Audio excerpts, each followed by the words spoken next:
Hello students, welcome to DNS. आज हम लोग डिस्कस करेंगे वीर बहादुर सिंह पूर्वांचल यूनिवर्सिटी एंड इससे एफिलिएटेड कॉलेज के सिलेबस के बारे में। इसके अंदर इस वीडियो के अंदर हम लोग एग्जाम पैटर्न कैसे होता है, पासिंग मार्क्स, बेस्ट बुक्स क्या क्या है, स्ट्रैटेजी क्या होगी प्रिपरेशन की, ये सारी चीजें डिस्कस करेंगे। तो चलिए सबसे पहले हम लोग सिलेबस जो है उसे डिस्कस करते हैं। उससे पहले देख लेते हैं कि इस वीडियो में आज हम लोग डिस्कस क्या क्या करेंगे। तो सिलेबस जो है वो क्या है, एग्जाम पैटर्न क्या है, एग्जाम डेट्स क्या होंगे, पासिंग मार्क्स क्या होता है, मिड टर्म सेमेस्टर एग्जाम्स कैसे होते हैं, प्रिपरेशन स्ट्रैटेजी क्या होनी चाहिए, ये सारी चीजें आज हम इसमें डिस्कस करेंगे। तो चलिए स्टार्ट करते हैं।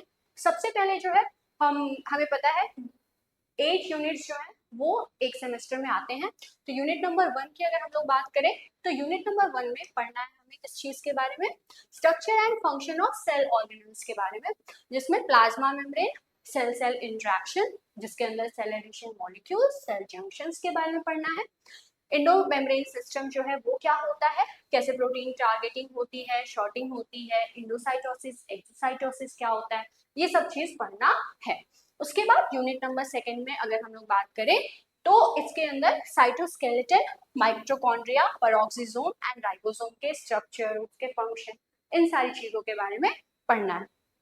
उसके बाद यूनिट नंबर 3 में अगर हम लोग देखें तो न्यूक्लियस एंड क्रोमेटिन स्ट्रक्चर जो है वो पढ़ना है, जिसके अंदर structure and function of nucleus and eukaryotes को पढ़ना होता है।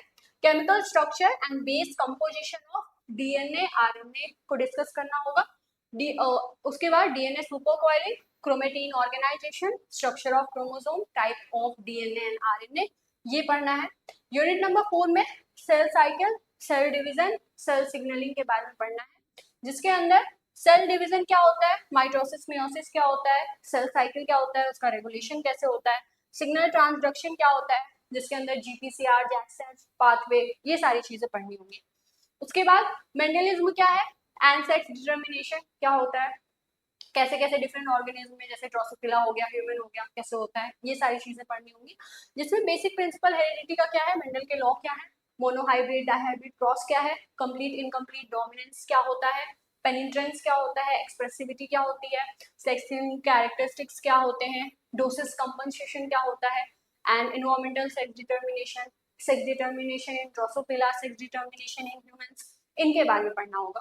उसके बाद extension of Mendelism and genes and environment unit number 6 में पढ़ना होता है, जिसमें एक्सटेंशन ऑफ मेंडलिज्म के बारे में पढ़ना होता है, जैसे कि जीन इंट्रैक्शन हो गए या मल्टीपल एलील हो गए, ये क्या होता है, इनका रेशियो क्या होता है, ये सारी चीजें।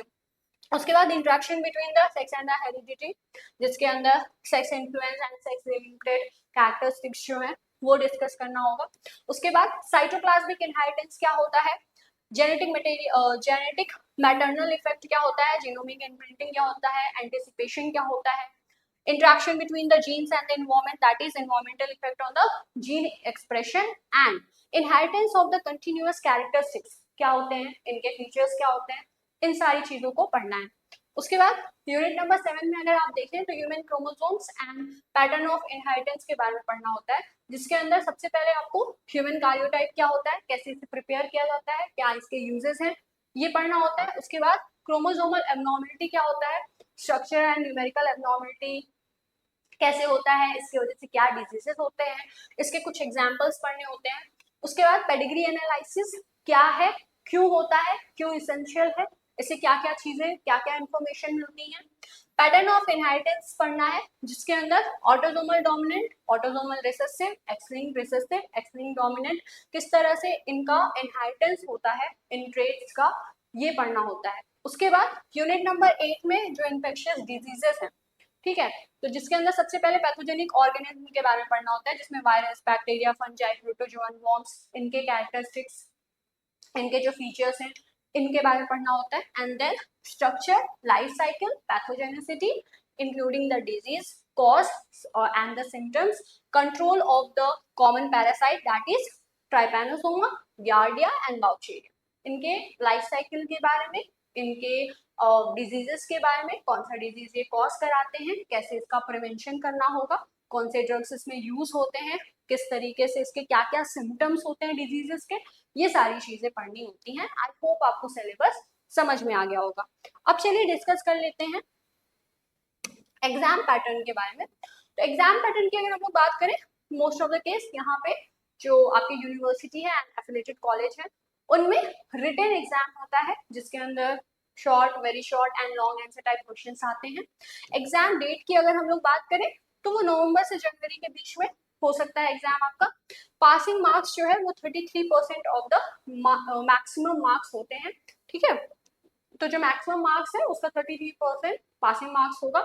मिड टर्म एग्जाम की अगर हम लोग बात करें या सेमेस्टर एग्जाम की बात करें तो मिड टर्म एग्जाम जो है वो 25 मार्क्स का होता है एंड ये आपके कॉलेज के ऊपर डिपेंड करेगा, आपके प्रोफेसर्स पर डिपेंड करता है कि वो कैसे पेपर कंडक्ट करा रहे हैं।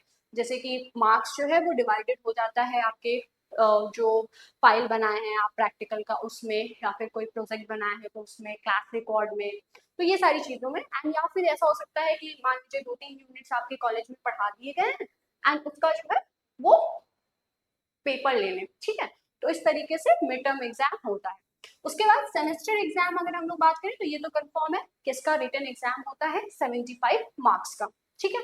आई होप ये चीज आपको समझ में आ गई होगी। प्रिपरेशन स्ट्रैटेजी क्या है? प्रिपरेशन स्ट्रैटेजी ये है कि जब आप कॉलेज अटेंड कर रहे हैं तो आपके जो प्रोफेसर नोट्स दे रहे हैं उसको आप अच्छे से पढ़ें, नोट्स आप बनाएं। यहाँ अगर आप पढ़ रहे हैं तो जो है आप अपने नोट्स को अच्छे से बनाएं डे वन से ही। जो जो चीज जितने दिन पढ़ाई गई है, ठीक है, जिस दिन जो भी चीज पढ़ाई जा रही है उस दिन उसी समय उसका नोट्स बना लें, ठीक है। फिर उसे याद कर लें, रिवाइज करते रहें समय से समय पर। जैसे एक हफ्ते में जो भी चीज पढ़े उसको एक दिन संडे को रिवाइज कर लें, महीने में जो चीज पढ़े उसको 1-2 दिन करके रिवाइज कर लें। तो ऐसे जो है डे वन से अगर आप पढ़ेंगे तो आपके मार्क्स बहुत अच्छे आएंगे, ठीक है। तो आई होप ये चीज आपको समझ में आ गई होगी। एट लास्ट बुक्स की अगर हम लोग बात करें तो बुक्स जो है जो भी आपके प्रोफेसर रिकमेंड कर रहे हैं उसको आप खरीद लीजिए, उससे आप पढ़िए। बाकी यहाँ पे अगर हम देखें तो यहाँ पे अगर हम लोग देखा जाए तो यहाँ पे जो है जो भी बुक्स बेस्ट बुक्स होते हैं उन्हीं के रेफरेंस को लेके हम लोग पढ़ाते हैं। तो वो जो है आपको मिल जाएगा सारे के सारे इंफॉर्मेशन। एंड अगर आप अपने प्रोफेसर्स की बुक्स, उनके नोट्स यहाँ पे पढ़ रहे हैं और अच्छे से जो नोट्स हैं उन्हें प्रिपेयर कर रहे हैं, अच्छे से उसे याद कर रहे हैं, तो इतना आपके लिए मोर देन इनफ होगा, ठीक है।